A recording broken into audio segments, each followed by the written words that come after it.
श्री शिवाय नमस्तुभयम। दोस्तों, आप सभी लोग जानते हैं कि 27 मई 2025 यानी मंगलवार को पड़ रही है ज्येष्ठ मास की अमावस्या। और दोस्तों, यह वह तिथि है जो ज्येष्ठ मास में पड़ने वाली सबसे बड़ी मंगलवार अमावस्या है और इसका बहुत ही बड़ा और विशेष महत्व होता है। पूज्य गुरुजी ने कहा है कि अगर कभी भी मौका लग जाए तो आप लोगों को पीपल के पत्ते पर राम लिखकर बहुत छोटा सा उपाय करना है। इन दोनों का संयोग बहुत ही कम आता है।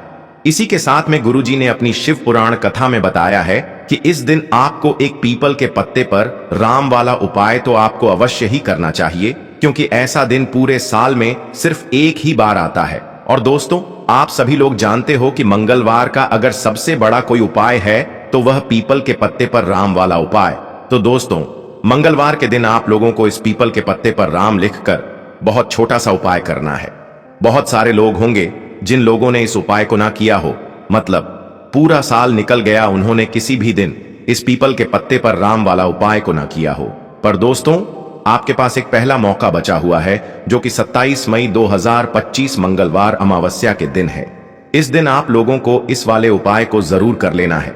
भले ही आपने पूरे महीने भर इस उपाय को ना किया हो, पर अगर आपने इस ज्येष्ठ महीने के मंगलवार अमावस्या के दिन अगर इस वाले उपाय को कर लिया तो आपको इस उपाय को करने का वह फल मिलेगा जिसकी आपने कभी कल्पना भी नहीं करी होगी। इसीलिए आप लोग इस वाले उपाय को एक बार जरूर कर लेना है, ताकि आप लोगों के हाथ से यह मौका ना जा सके और आपको इस उपाय को करने का फल मिल सके। दोस्तों, यह उपाय पंडित जी ने अपनी अभी की ही श्री शिव महापुराण की कथा में बताया है। जी, इस उपाय को आज हम आपको बहुत अच्छे से समझाने वाले हैं। इस वीडियो को देखने के बाद इस उपाय को समझने के लिए आपको कोई और वीडियो को देखने की जरूरत नहीं पड़ेगी। तो चलिए दोस्तों, उपाय को शुरू करते हैं। देखिए, इस ज्येष्ठ महीने के मंगलवार अमावस्या के दिन यह इतना खास होता है, इतना महत्वपूर्ण होता है। देखा गया है कभी कभी बड़े बड़े पूजा पाठ अनुष्ठान से जो मनोकामना पूर्ण नहीं होते, वह ज्येष्ठ महीने की मंगलवार अमावस्या के दिन एक छोटे से उपाय करने से ही आपकी मनोकामना पूर्ण हो जाती है। और बहुत सारे लोगों ने इस उपाय को किया भी है और उनको इस उपाय को करने का फल भी जरूर मिला है। अगर आप लोग भी इस उपाय को करना चाहते हैं तो आप इस उपाय को पहले अच्छे से समझ लेना, सुन लेना, उसके बाद करना। आपको इस उपाय का फल जरूर मिलेगा। और इस उपाय को कर लेने से आपके घर में चाहे किसी भी प्रकार की दुख और समस्या क्यों ना चल रही हो, आपको उसका कारण भी नहीं पता है कि भाई यह समस्या किस कारण से चल रही है, उसका कुछ भी कारण हो सकता है, जैसे पितृदोष हो सकता है या किसी भी तरह का मंगल दोष भी हो सकता है। तो इस दिन आप लोगों को यह वाला उपाय कर लेना है। यह एक ऐसा उपाय है जिस उपाय को अगर किसी विशेष दिन पर किया जाए तो भाई उस विशेष दिन का जो है वह तो हमें मिलता ही मिलता है। पर हमने उस दिन पर इस उपाय को किया है तो हमें उससे भी बड़ा फल मिलता है, और फल बहुत जल्दी मिलता है, क्योंकि आप इस उपाय को बहुत ही बड़े और विशेष दिन पर कर रहे हो। तो चलिए अब उपाय के बारे में बात करते हैं। लेकिन उससे पहले आप लोगों को यह जानना आवश्यक है कि आखिर यह उपाय किस समय करना है, किसको करना है और कैसे करना है। तो चलिए हम आगे आपको वीडियो में एक एक करके बता देते हैं। लेकिन उससे पहले अगर आप लोग हमारे चैनल पर पहली बार आए हैं या फिर मेरी आवाज आज पहली बार सुन रहे हैं तो हमारे चैनल को सब्सक्राइब जरूर कर लेना और इस वीडियो को लाइक करके कमेंट बॉक्स में श्री शिवाय नमस्तुभयम ओम नमः शिवाय जरूर टाइप कर देना। तो दोस्तों, इस पीपल के पत्ते पर राम वाला उपाय को हमें इस मंगलवार अमावस्या के दिन कैसे करना है, किसको करना है, किस समय करना है और कहां पर करना है, यह सारे सवालों के जवाब आपको इस वीडियो में मिल जाएंगे। और जो यह वीडियो देखेगा भाई, उसको पीपल के पत्ते पर राम वाला उपाय जरूर करना चाहिए, क्योंकि इस दिन पीपल के पत्ते का भी बहुत ही बड़ा और विशेष महत्व होता है। आ जाए पीपल के पत्ते पर राम वाला उपाय की तो यह सोने पर सुहागा वाली बात हो जाती है और यह एक बहुत ही बड़ा उपाय हो जाता है इस मंगलवार अमावस्या का। तो अब दोस्तों, इस पीपल के पत्ते पर राम वाला उपाय को आखिर करना किसको है, सबसे पहले हम लोग वह बात जान लेते हैं। तो देखो, घर की जो बड़ी माताएं बहनें होती हैं, उन माताओं बहनों में से कोई भी एक बड़ी माता बहन इस वाले उपाय को कर सकती है। और दोस्तों, अगर आप चाहें तो अपने घर में से सभी सदस्यों को भी इस उपाय को करवा सकते हैं। अगर किसी व्यक्ति की खुद की कोई मनोकामना है, खुद की कोई दुख और परेशानी है जो कि वह अपने लिए ही करना चाहता है, इस वाले उपाय को तो वह खुद अपने लिए भी कर सकता है। बाकी अगर कोई घर में से ऐसा है जो कि अपने पूरे घर परिवार की सुख और शांति के लिए यह वाला उपाय करना चाहता है, तो भाई वह भी कर सकता है, उसमें भी कोई दिक्कत वाली बात नहीं है। कहने का मतलब यह है कि इस उपाय को हर एक सदस्य भी कर सकता है और पूरे घर परिवार के सदस्य के लिए घर की बड़ी माताओं बहनों में से कोई एक माता बहन भी कर सकती है।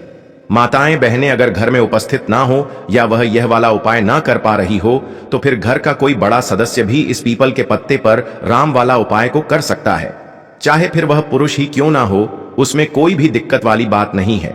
उसके बाद में दोस्तों जो अगला प्रश्न निकल कर आता है वह यह आता है इस उपाय को लेकर कि आखिर इस उपाय को हमें किस समय करना है, सुबह के समय करना है कि शाम के समय करना है। तो देखो, इस वाले उपाय को आप लोग सुबह के समय भी कर सकते हो और शाम के समय प्रदोष काल में भी कर सकते हो। अब अगर आप पूछो कि भाई साहब सबसे उत्तम समय कौन रहेगा इस पीपल के पत्ते पर राम वाला उपाय को करने का, तो हम आपसे बस यही कहेंगे कि इस उपाय को आप सुबह के समय करेंगे तो ज्यादा बेहतर होगा। बाकी अगर प्रदोष काल शाम के समय भी करेंगे तो भी अच्छा होगा, उसमें कोई भी दिक्कत वाली बात नहीं है। तो अब दोस्तों जो अगली सबसे बड़ी और महत्वपूर्ण बात आती है वह यह आती है कि सुबह अगर हम उपाय को करेंगे तो हमें कितने बजे से लेकर कितने बजे तक के बीच में करना है, और शाम के समय प्रदोष काल में करेंगे तो हमें कितने बजे से लेकर कितने बजे के बीच में करना है। तो देखो, सुबह जितनी जल्दी हो सके आप उपाय को करने की कोशिश करना। बाकी अगर किसी कारणवश लेट भी हो जाओ, थोड़ी देर भी हो जाए, तो 10 या 11 बजे तक भी आप उपाय कर लेना, पर 12 बजे से ज्यादा देरी ना हो, ठीक है? इस बात का ध्यान रखना। उसके बाद में दोस्तों अगर शाम के समय प्रदोष काल की बात करें, प्रदोष काल का जो समय होता है वह शाम के 6 बजे से शुरू हो जाता है। मतलब शाम के 6 बजे से लेकर 7 बजे के बीच का जो समय होता है यह समय प्रदोष काल का समय होता है।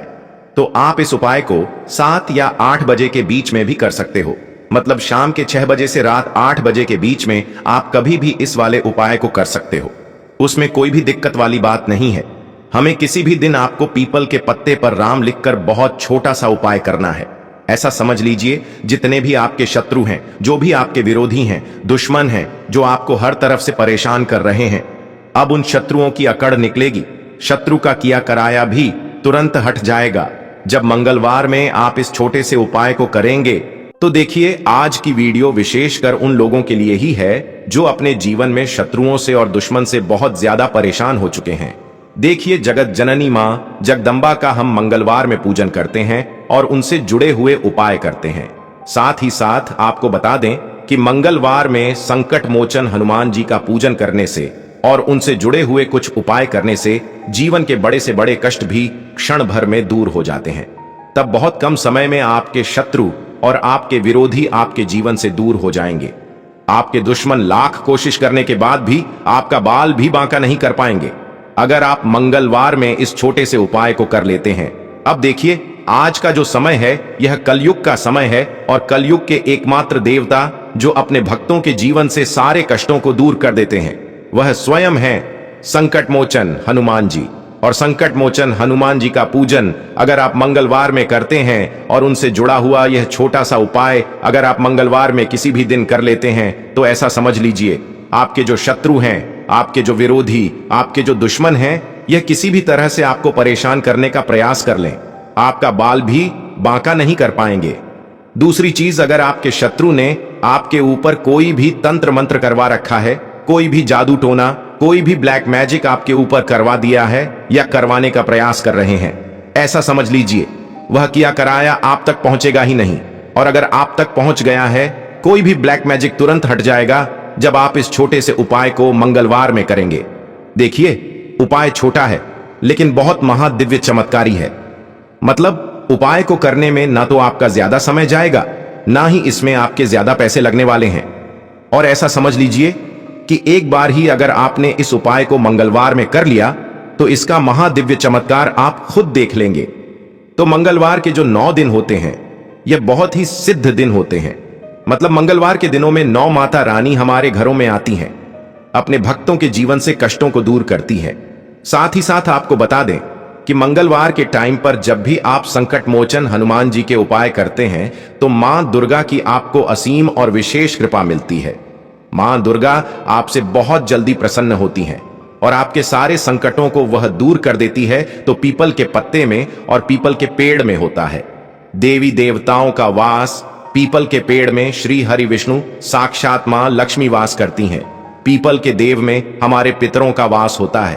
पीपल का जो पेड़ होता है, इसका पूजन करने से शनिदेव की कृपा, उनका आशीर्वाद मिलता है। और पीपल का पत्ता जो है, इसका उपाय मंगलवार में करने से व्यक्ति के जीवन से बड़े संकट और कष्ट दूर हो जाते हैं, जिसमें कि शत्रु और आपके दुश्मन जो हैं, ये पूरी तरह परास्त हो जाएंगे, चारों खाने चित्त हो जाएंगे और कभी भी आपका कुछ नहीं बिगाड़ पाएंगे। अगर यह उपाय आप करते हैं तो देखिए, यह उपाय स्त्रियां भी कर सकती हैं, पुरुष भी कर सकते हैं। किसी भी दिन आप इस उपाय को कर सकते हैं, ठीक है ना। इसमें दिन आपको नहीं देखना है कि किस दिन करें, जिस दिन आप चाहा उस दिन इस उपाय को आप कर सकते हैं। तो मंगलवार अमावस्या के दिन आपको पीपल का पत्ता तोड़ना नहीं है, उससे एक दिन पहले ही तोड़कर आप पीपल का पत्ता ले आ, या गिरा हुआ जो पत्ता होता है पीपल का, वह आप ले लें, ठीक है ना। बस इस चीज का आपको ध्यान रखना है कि मंगलवार अमावस्या के दिन पीपल के पेड़ से कोई भी पत्ता हम नहीं तोड़ते हैं। इस चीज का आपको विशेष ध्यान रखना है। तो आपको लेना है पीपल का एक पत्ता और शुद्ध जल से उसे साफ कर लेंगे पहले, जिससे कि धूल मिट्टी अगर पीपल के पत्ते पर हो तो वह हट जाए।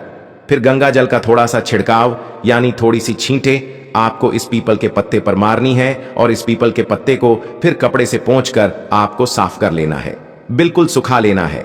अब आपको लेना है थोड़ा सा सिंदूर, जो केसरिया वाला सिंदूर आता है, जो हम संकट मोचन हनुमान जी को चढ़ाते हैं, वह केसरिया सिंदूर आपको लेना है। थोड़ा सा जल डाल के इसे गीला कर लेंगे और इसी सिंदूर से इस पीपल के पत्ते पर आपको भगवान राम का नाम लिखना है। अब किससे लिखेंगे? माचिस की तीली ले सकते हैं, उससे लिख सकते हैं। किसी भी तरह से आपको भगवान राम का नाम इस पीपल के पत्ते पर लिखना है। लिख लिया, एक आपको चमेली के तेल का या सरसों के तेल का दीपक तैयार करना है और एक कोई भी आपको लेनी है मिठाई में। यहां पर आप बूंदी का प्रसाद ले सकते हैं, बेसन का लड्डू ले सकते हैं, और अगर आप इमरती ले लेते हैं तो यह और भी उत्तम है। देखिए, इमरती का जो भोग होता है, यह संकट मोचन हनुमान जी को बहुत ज्यादा प्रिय है। अब यह सारी चीजें लेकर आपको जाना है संकट मोचन हनुमान जी के मंदिर में। तो देखिए, सबसे पहले आपको संकट मोचन हनुमान जी के सामने यह दीप प्रज्वलित करना है जो आप लेकर के गए हैं।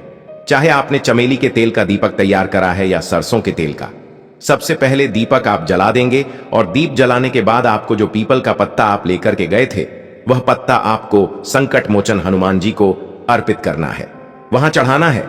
और जो भी भोग में आप लेकर के गए हैं, चाहे आपने बेसन के लड्डू लिए, बूंदी का प्रसाद लिया या फिर इमरती, जो भी कुछ आपने लिया है उसका भोग लगाना है। और संकट मोचन हनुमान जी से आपको प्रार्थना करनी है कि हे जगत का कल्याण करने वाले संकट मोचन हनुमान जी, संकटों को हरने वाले, मेरे जीवन से शत्रु और दुश्मनों को भी दूर कर दीजिए। शत्रु का किया कराया तंत्र मंत्र सब कुछ हट जाए, ऐसी कृपा मुझ पर कीजिए। इस तरह से आपको प्रार्थना करनी है और 108 बार जय श्री राम जय सीताराम, जय श्री राम जय सीताराम, जय श्री राम जय सीताराम, इस तरह से आपको जयकारा लगाना है। क्योंकि भगवान राम का नाम संकट मोचन हनुमान जी को सबसे ज्यादा प्रिय है, तो जयकारा लगा देंगे। और देखिए, अगर एक बार हनुमान चालीसा पढ़ पाएं तो आप एक बार हनुमान चालीसा ऐसा जरूर पढ़ें, ठीक है ना। ज्यादा बार नहीं तो एक बार जरूर पढ़ें। जयकारा तो आपको बिल्कुल से लगाना है।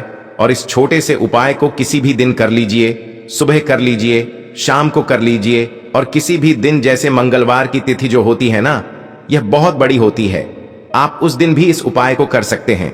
जरूर से करें।